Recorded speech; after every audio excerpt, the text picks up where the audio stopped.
अस्सलामु अलैकुम वरहमतुल्लाहि वबरकातुहू। हम अल्हम्दुलिल्लाह हम आवाज़ हुरूफ यानी मिलती जुलती आवाज़ की अदायगी कर रहे हैं।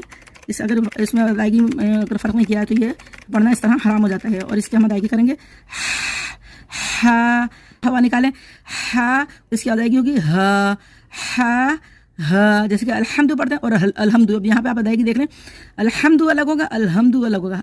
अल्हम्द का मतलब होता है मौत और हम्द का मतलब अल्लाह ताला की तारीफ। तो इसमें कितना फ़र्क हो जाएगा। हा को हवाओं के शोर के साथ हा को ठंडी आह के मुशाबे पढ़ेंगे हा, खूब मोटा कर पढ़ेंगे कौफ, इसको बारीक करेंगे काफ। और ये हमजा और आइन की आवाज़ें आपस में वैसे तो मिलती जुलती नहीं होती हैं, लेकिन जब इसके ऊपर हरकत लगती है ज़बर ज़ेर पेश साकिन तो इनकी आवाज़ें आपस में मिलने जुलने लगती है। जैसे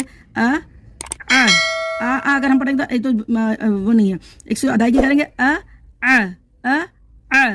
भी नहीं पढ़ेंगे, आ भी नहीं पढ़ेंगे।